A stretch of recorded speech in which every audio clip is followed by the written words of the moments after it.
এবার রেল লাইনের পাশে নামলো ধস। কাল সারাদিন ও রাত্রের মুষলধারে বৃষ্টির কারণে রেল লাইনের পাশে নামলো ধস। ধসের কারণে অল্প হলেও রেল পরিষেবা ব্যাহত হয়েছে। চুঁচুড়া ও চন্দননগর স্টেশনের মাঝে এই ঘটনা ঘটেছে। দেখা যাচ্ছে ঘটনাস্থলে রেল ইঞ্জিনিয়াররা এসে উপস্থিত হয়েছে। জানা যাচ্ছে হাওড়া বর্ধমান মেন শাখার আপ লাইনে ওই জায়গা থেকে ট্রেন খুবই ধীর গতিতে চালানো হচ্ছে। এই মুহূর্তে রেলের ইঞ্জিনিয়াররা এসে উপস্থিত হয়ে যাতে পড়াশোনা কোনো বিপদ না ঘটে তার দ্রুততার সঙ্গে ব্যবস্থা নিচ্ছেন। এবার রেল লাইনের পাশে নামলো ধস। কাল সারাদিন ও রাত্রের মুষলধারে বৃষ্টির কারণে রেল লাইনের পাশে নামলো ধস। ধসের কারণে অল্প হলেও রেল পরিষেবা ব্যাহত হয়েছে। চুঁচুড়া ও চন্দননগর স্টেশনের মাঝে এই ঘটনা ঘটেছে। দেখা যাচ্ছে ঘটনাস্থলে রেল ইঞ্জিনিয়াররা এসে উপস্থিত হয়েছে। জানা যাচ্ছে হাওড়া বর্ধমান মেন শাখার আপ লাইনে ওই জায়গা থেকে ট্রেন খুবই ধীর গতিতে চালানো হচ্ছে। এই মুহূর্তে রেলের ইঞ্জিনিয়াররা এসে উপস্থিত হয়ে যাতে পড়াশোনা কোনো বিপদ না ঘটে তার দ্রুততার সঙ্গে ব্যবস্থা নিচ্ছেন। এবার রেল লাইনের পাশে নামলো ধস। কাল সারাদিন ও রাত্রের মুষলধারে বৃষ্টির কারণে রেল লাইনের পাশে নামলো ধস। ধসের কারণে অল্প হলেও রেল পরিষেবা ব্যাহত হয়েছে। চুঁচুড়া ও চন্দননগর স্টেশনের মাঝে এই ঘটনা ঘটেছে। দেখা যাচ্ছে ঘটনাস্থলে রেল ইঞ্জিনিয়াররা এসে উপস্থিত হয়েছে। জানা যাচ্ছে হাওড়া বর্ধমান মেন শাখার আপ লাইনে ওই জায়গা থেকে ট্রেন খুবই ধীর গতিতে চালানো হচ্ছে। এই মুহূর্তে রেলের ইঞ্জিনিয়াররা এসে উপস্থিত হয়ে যাতে পড়াশোনা কোনো বিপদ না ঘটে তার দ্রুততার সঙ্গে ব্যবস্থা নিচ্ছেন।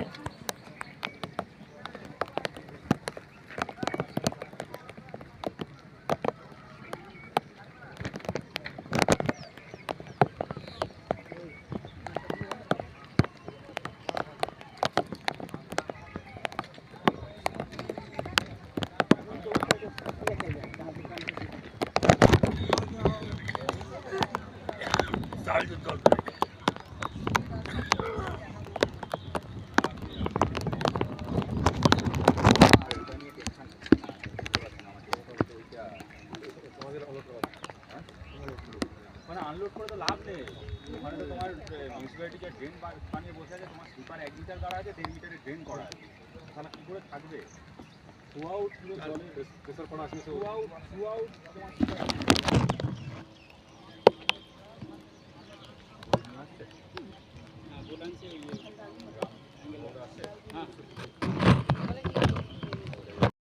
দেখলাম ধস নামা আছে। মানে লাইনের পাশে কোন লাইন ওটা? ওটা 3 নম্বর লাইন। Up line? হ্যাঁ। কীরকম অবস্থায় হয়ে আছে এখন? ধস নেমে গেছে, তো অবস্থা খারাপই আছে, কারণ এখন বৃষ্টি পড়ছে, কোনো ঠিক নেই, আরও বেশি হতেও পারে, কারণ পাশে তো পুকুর জল। ট্রেন যাচ্ছে? ট্রেন যাচ্ছে, স্লো যাচ্ছে। মানে আপনারা কি মানে এত তো ট্রেন অ্যাক্সিডেন্ট হচ্ছে, হ্যাঁ এখনই ব্যবস্থা নেওয়া উচিত? নিশ্চয়ই, কারণ লাইনের ব্যাপার আছে না, না ব্যবস্থা নিলে তো কোনো সময় গাড়ি ফট করে যদি লাইনটা টেনে নেয় তাহলে তো পাল্টি মেরে দেবে গাড়ি, অনেক ক্ষতি হয়ে যাবে। কী নাম আপনার? কী নাম দাদা আপনার? হ্যাঁ, এমডি একটা সকালে দেখলাম যত ওপরে যে রাখা ছিল রেল লাইনে, যে লম্বা পোলগুলো সব সমেত চলে গেছে তলা। পাশে কি পুকুর রয়েছে? পাশেই সামনেই তো পুকুর দিকেই তো ধস নেমেছে। এখন কি ট্রেন যাচ্ছে?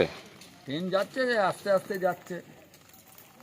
কি চাইছেন আপনারা তো এখানের বাসিন্দা? আমরা চাইছি তাড়াতাড়ি ভালো হয়ে গেলে ভালো।